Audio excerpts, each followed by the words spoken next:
नमस्कार विद्यार्थी मित्रांनो, एमपीएससी कडे एक महत्वाचं परिपत्रक काल जारी करण्यात आलेलं आहे. एमपीएससी राज्यसेवा जी लिखित स्वरूपाची असते, यामध्ये मुख्य परीक्षा आता नुकतीच काही पेपर झाले, एक पेपर बाकी आहे. या दरम्यान एमपीएससीने एक महत्वाचं प्रसिद्धी पत्रक दिलेलं आहे. ते असं आहे की मुख्यमधून मुलाखतीला निवड करण्यासाठीचे जे निकष आहे, जे पाठीमागच्या ऍड मध्ये होते, त्यामध्ये थोडासा बदल करण्यात आला आहे. नेमका बदल काय, थोडक्यात हा व्हिडिओ शेवटपर्यंत बघा. आणि एमपीएससी सगळे अपडेट तुम्हाला बघायचे असेल तर चॅनल सबस्क्राईब करून बेल आयकॉन क्लिक करा. व्हिडिओ आवडला तर लाईक करून इतरांना मात्र शेअर करा.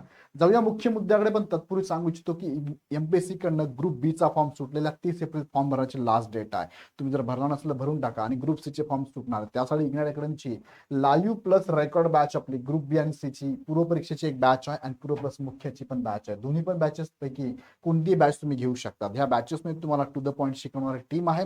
पूर्ण पीडीएफ पीपीटी स्वरूपातल्या नोट्स अवेलेबल आहे. मल्टिपल लेवलला test series available, doubt clearing session पण असणार आहे. सो लगेच जॉईन करा. जॉईन करण्यासाठी खाली डिस्क्रिप्शन मध्ये ऍपची लिंक दिली आहे. आणि यामध्ये शिकवणार जी टीम आहे, तुमच्या समोर हे सगळी धुरंधर टीम आहे. या सगळ्यांना तुम्ही ओळखत असाल, यांचे डेमो लेक्चर युट्यूबवरती अवेलेबल, लगेच बघून घ्या आणि आवडले तर जॉईन पण करा. चला जाऊया मुख्य मुद्द्याकडे. बघा, ही जाहिरात आहे एमपीएससी राज्यसेवा मुख्य परीक्षा 2025 ची. ही जाहिरातीमध्ये सांगितल्याप्रमाणे इथे 29 मार्च 2026 ते 26 एप्रिल 2026 यामध्ये मुख्य परीक्षा अपेक्षित होती, पण त्यात बदल झाला होता. पण तो बदलानुसार ह्या डेटला तुमच्या एक्झाम झाली मुख्य परीक्षा राज्यसेवा मुख्य परीक्षा 2025, जी रिटर्न करायची लेखी स्वरूपाची होती. बरोबर आहे. मग यामध्ये पण बघा, आतापर्यंत 4 पेपर तुमचे झालेले आहे. 26 एप्रिलला शेवटचा पेपर झाला आणि आता बाकी जो आहे तो आहे 2 मे 2026 शनिवारीला वैकल्पिक विषयाचे 2 पेपर तुमचे बाकी आहे.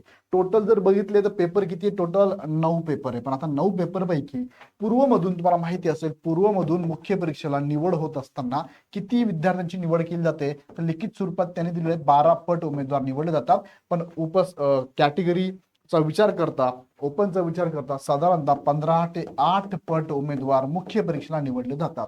मग प्रश्न असा येतो की मुख्य परीक्षेमधून मुलाखतीसाठी किती उमेदवारांची निवड केली जाते, तर साधारणतः 3 पट उमेदवारांची निवड केली जाते. पण हे 3 पट उमेदवार पकडत असताना कोणत्या मार्कांच्या बेसिसवर पकडले जाणार आहे? टोटल 9 पेपर आहे. ह्या 9 पेपर पैकी पहिले 2 जे पेपर आहे बघा, भाषा पेपर 1, भाषा पेपर 2, हे दोघे पेपर काय क्वालिफाईंग नेचरचे आहे. तुम्हाला इथे क्वालिफाय होण्यासाठी मार्क पाडावे लागतात. याचा फायनल मुख्य परीक्षेच्या एकूण मार्कांमध्ये याचा विचार केला जात नाही, फक्त क्वालिफाय होणार आहे. मग हे 2 जर पेपर सोडले, 9 पैकी 2 जर सोडले, तर उरले 7 पेपर. ह्या 7 पेपरचा विचार करता, मग 7 पेपरचा विचार करता प्रत्येक पेपरला किती मार्क आहे, तर प्रत्येक पेपरला 250 मार्क आहे. म्हणजे 7 5 35, 7 2 14 आणि 3 17, 1750 मार्क मुख्य परीक्षेचे असणार आहे, ज्यामध्ये यांचे मार्क पकडले जात नाही, क्वालिफाईंग असतात. मग त्या संदर्भातलं हे नोटिफिकेशन आलंय 27 एप्रिल 2026. विषय आहे राज्यसेवा मुख्य परीक्षा 2025 चा. आणि संदर्भ दिलाय त्यांनी, जी जाहिरात आली मुख्य परीक्षेची जाहिरात आहे, तिची जाहिरातीचा मुद्दा त्यांनी दिलाय 27 एप्रिल संदर्भात. तुम्हाला मी आता जे दाखवलंय 27 एप्रिलच हे नोटिफिकेशन बघा, हे जे 27 एप्रिलचं नोटिफिकेशन आहे. आता यामध्ये त्यांनी बदल काय केलाय, तर 27 फेब्रुवारी 2026 ला, फेब्रुवारी म्हणतो मला, फेब्रुवारी जी अधिसूचना आली मुख्य परीक्षेची, त्यामध्ये अनुक्रमांक 8.18.1 यामध्ये खालील प्रमाणे तरतूद वाचण्यात यावी. आता ही काय तरतूद, त्याच्या अगोदर बघूया की जाहिरातीमध्ये काय तरतूद बघा.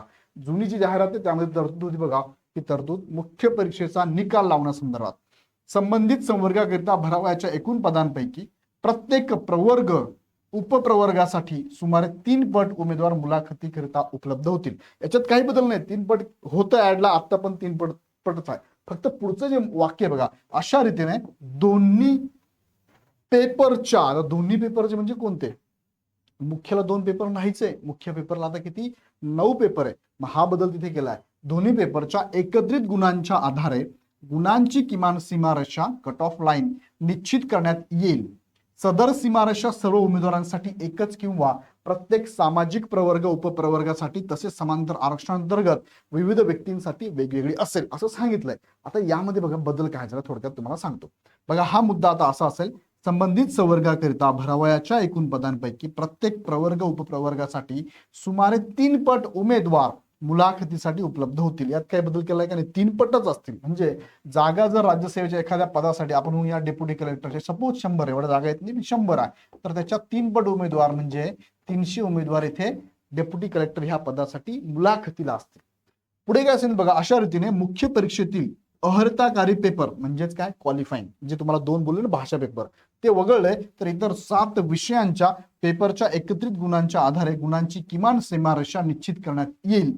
सदर सीमारेषा सर्व उमेदवारांसाठी एकच टोटल किंवा प्रत्येक सामाजिक प्रवर्ग, आता सामाजिक प्रवर्ग म्हणजे SBC, OBC, SC, ST हे सगळे उपप्रवर्गासाठी, आता उपप्रवर्ग त्यामध्ये पण भरपूर सारे आहेत, तर समांतर आरक्षण पण आहे. तसेच समांतर आरक्षणांतर्गत विविध व्यक्तींसाठी वेगवेगळी असेल, प्रत्येकाचा कट ऑफ हा वेगवेगळा लागतो, तुम्हाला माहितीच आहे ते. सो बदल जो केलाय तो काय केलाय, 2 पेपर नसून ते काय एकूण 7 विषयांच्या म्हणजे 1750 पैकी तुमचा कट ऑफ निश्चित होईल आणि त्यानुसार 3 पट उमेदवार मुलाखतीला जातील, असा हा बदल यामध्ये करण्यात आलेला आहे. बाकी बदल नाहीये. थोडक्यात हा बदल तुमच्या लक्षात आला असेल की कोणते मार्ग पकडायचे मुख्य परीक्षेचे. जनरली जे क्वालिफाईंग आहे ते पेपर सोडले तर उर्वरित ज्या मार्कांच्या स्कोरच्या आधारे मेरिट ठरतं ते 1750 वरती 3 पट उमेदवार मुलाखतीला जाते.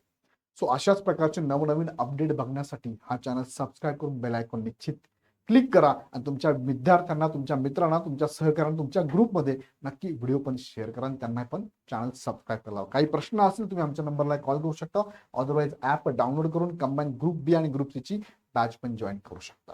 व्हिडिओ आवडला तर लाईक नक्की करा. पुन्हा व्हिडिओ आपण नेक्स्ट व्हिडिओमध्ये. धन्यवाद.